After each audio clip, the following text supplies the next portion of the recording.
In the heart of Rome, nestled within the ancient cobblestone streets, stood the Vatican's clandestine school for exorcism. It was here that young Luca Moretti, a seminary student with a skeptical mind and a restless spirit, found himself at the crossroads of faith and fear. Luca's journey began with a letter, an invitation from the renowned Father Giuseppe Salvatore, an exorcist whose name was whispered in reverence and dread. The letter spoke of an opportunity, a chance to serve as an apprentice, to witness the battle between light and darkness firsthand. With a mix of trepidation and curiosity, Luca accepted. The school was unlike any place he had known. Its halls echoed with prayers and its walls were lined with relics of saints and martyrs. Father Salvatore was a stern man, his eyes carrying the weight of countless unseen wars. The first case was that of a young girl, no older than Luca himself. She was brought in chains, her eyes vacant, her voice a cacophony of languages she had never learned. Luca watched as Father Salvatore began the rite, his voice steady, commanding the unclean spirit to reveal itself. The room grew cold, the lights flickered, and the girl spoke.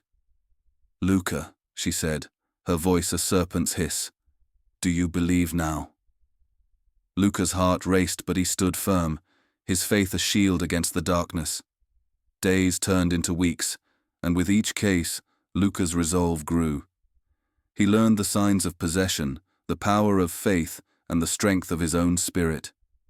But it was the final case that would be his true test.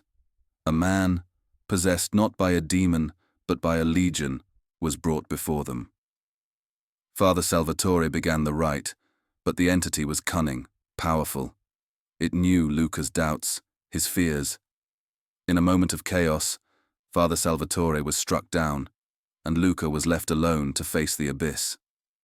With no other choice, Luca took up the rite.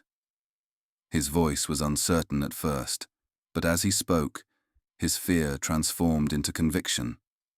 He commanded the legion in the name of all that was holy, and as dawn broke, the man was freed. Father Salvatore recovered, and with a nod of approval, he passed on his crucifix to Luca. "You have the gift, my son," he said, "the gift of faith and the heart of an exorcist." Luca Moretti left Rome changed. He returned to his home, not as a student, but as a warrior of light, ready to carry on the legacy of those who stand in the gap between heaven and hell.